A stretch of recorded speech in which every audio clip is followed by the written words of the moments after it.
The most common reason that a veteran's disability claim is denied by the VA is failure to prove service connection.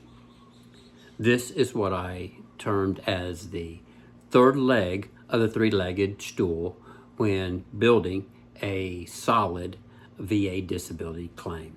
That third leg is often the most elusive. Welcome back. My name is Mike. I am a 28-year combat Army veteran who also served as a county VSO for several years, helping thousands of veterans and family members obtain their benefits. So today we're going to do an overview of service connectivity. We're going to discuss the definition, the 5 categories, and a lot of the documents and criteria that you need to be aware of and present when filing your actual VA claim. As before, this is not legal advice. It's just me sharing my knowledge as a previous county veteran service officer, but also as a veteran who filed his own claim. So let's get started. Point 1, let's quickly review the three-legged stool. There are 3 components of a very solid VA claim. 1 is credible military service, normally documented on your DD-214. Second is the current and medically verifiable disability, preferably one that's been diagnosed by the proper level medical professional. And third, the service connection, the bridge, the nexus that connects the two, that shows the VA that A, your service, caused B, your current medically verifiable disability. So what is service connection, which is point 2? Service connection to the VA is that your service caused or aggravated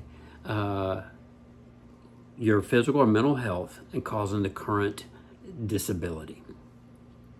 There are 5 categories of disability service connectivities, and I'm going to go over those, but also later I will have a separate video for each one, because they each have their own different unique set of circumstances and information or criteria that you need when actually filing a claim under one of those categories. So let's start with direct service connection. This is the most common. This is where you say an incident, event, or the nature of my service caused the current disability. Well, really, there's 2 categories when approaching this to prove service connection. One is potentially the what I call a continuity of care, or a continuity or permanence of the actual disability. It could be something as simple due to your exposure to extreme noise, field artillery service member, or you were a jet mechanic where your hearing deteriorated and you were issued hearing aids. After you left the service, those hearing aids were still required and needed. So there's a continuity, the medical continuity, where the service or the nexus or medical opinion is not necessarily required. The same could be said of combat injuries or just injuries in general that are permanent in nature, that are permanent after you actually leave the service. The second category is usually there's a gap. There's a gap between the time you left the service and the time you either file or the onset of the disability, which the VA actually accepts and understands that some disabilities do not manifest until later on in your lifetime after you left the service. Now, this is where it comes in that the nexus letter, this is where a nexus letter is a professional medical opinion that says more likely than not, or at least likely as not, basically a 51% chance that A, your service caused B, this current medical disability. Now, this is a medical opinion or a nexus letter written by that medical professional. We understand that sometimes you're not able to find that medical professional to actually write that letter. And this is where you actually have to go about building your own case to show that A caused B. And we'll cover that in a later video on service connection, especially for direct cause category. Now, the next category is secondary. Now, secondary starts with a bona fide approved VA service-connected disability. And your claim is that this service-connected disability caused a new disability. Examples would be a lot have to do with like lower extremities. You had a bad left knee, for example. And wearing a brace, a walker, a cane, the change in your gait cause a shift in weight, a shift in stress to your other knee, your right knee, thus causing it to develop its own level of disability. That is an example of a secondary claim. Note, both must have a medical diagnosis. It's not as simple as saying my right knee hurts because my left knee is service connected. You need to have one, the diagnosis for the right knee, and two, that the nexus statement or build the case that your service connected disability contributed to and caused the disability, the new disability. Other cases like this are sleep apnea as secondary to PTSD. Again, both disabilities need to be medically diagnosed. Also, with sleep apnea as secondary to PTSD, that's where a medical nexus from a medical professional is paramount. It's very, very difficult trying to make the case yourself as a layman. A medical professional is best suited to make the connection that A actually caused B. 3, presumptive. Presumptive is VA has granted or accepted service connection based on generally assignments. And these are assignments where they were exposed to certain conditions. And there's several categories, but the 3 main categories that most people are aware of is 1, Agent Orange in Vietnam. 2 is the PACT Act, burn pit exposure in the Middle East.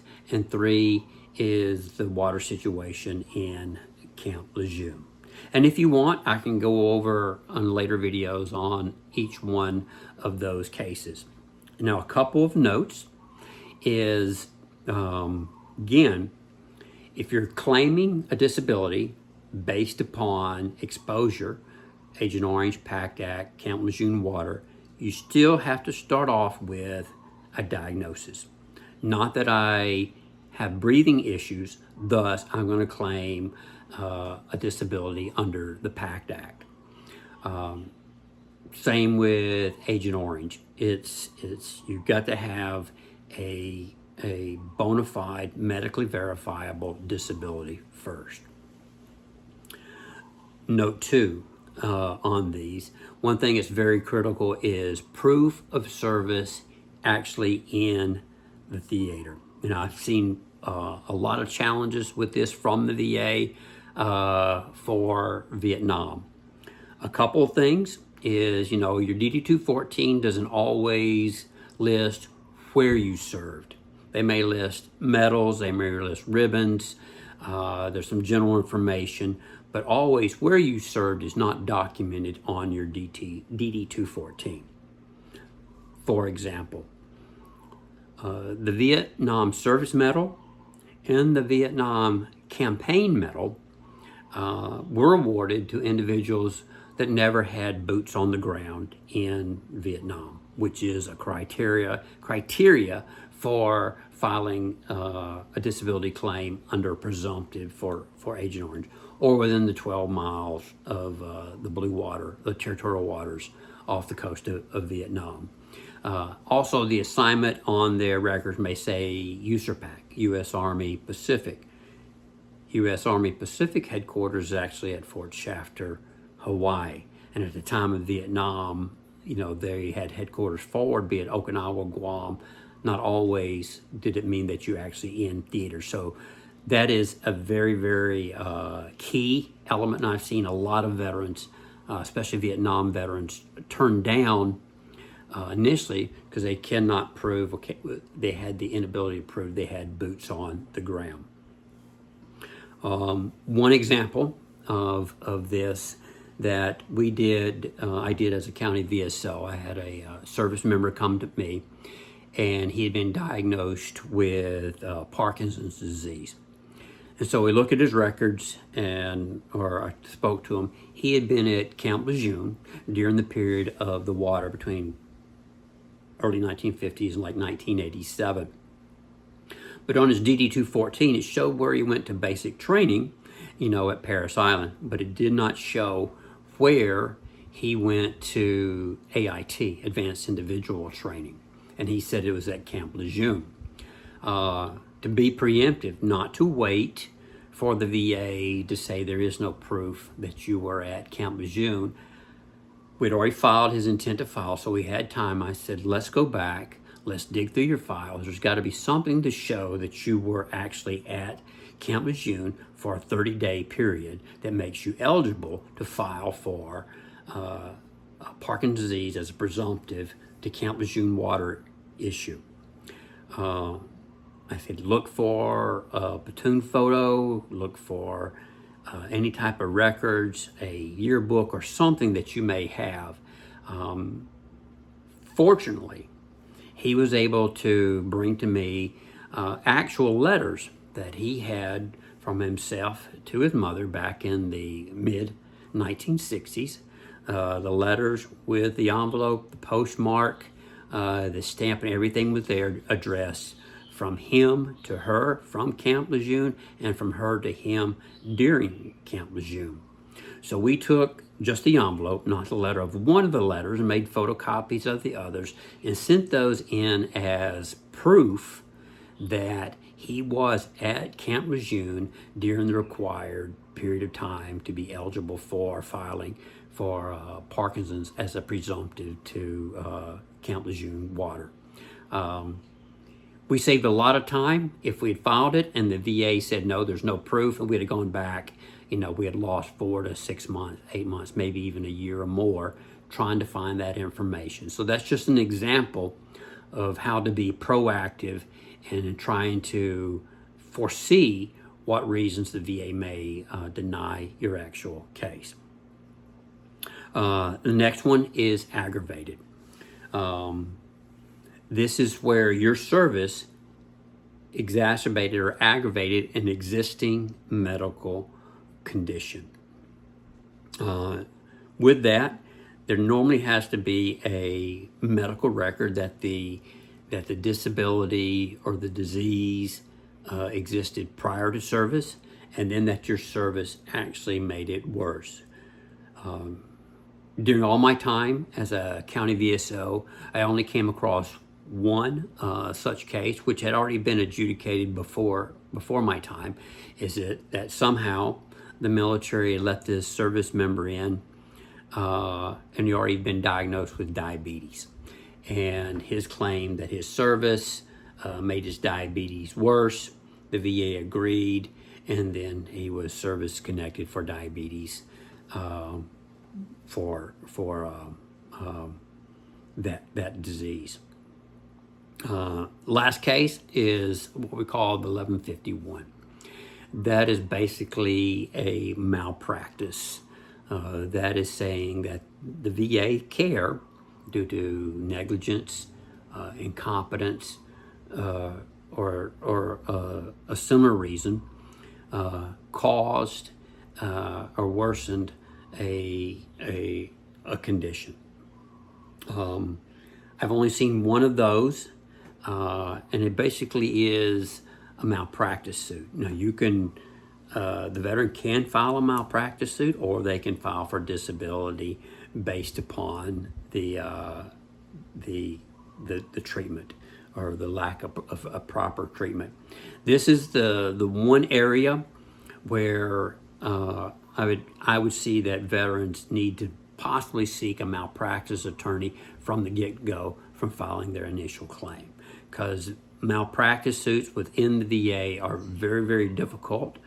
They are very challenging, and you need somebody with a lot of legal expertise if you're going to file a claim, which is basically a malpractice suit. Again, I've only seen one case of that of that manner, and unfortunately, it is still ongoing. It will probably go through the Board of Veterans Appeals and on to the Court of Appeals for veterans claims. Again, service connection is not just black and white. It exists on a spectrum. Sometimes it's a slam dunk. It's very easy, especially if you are discharged under a medical discharge, if that medical condition is permanent or chronic and will continue post-service. At the other end of the spectrum, it can be a significant challenge. Not where you're not able to get a nexus letter from a doctor, but you have to build the nexus yourself. And so, as I said, we'll go into a deeper dive, but if there are certain questions or information that I can help provide that helps you shape your claim, please put those in the comments below. Again, thank you for your time, thank you for your service, and best of luck with your claim.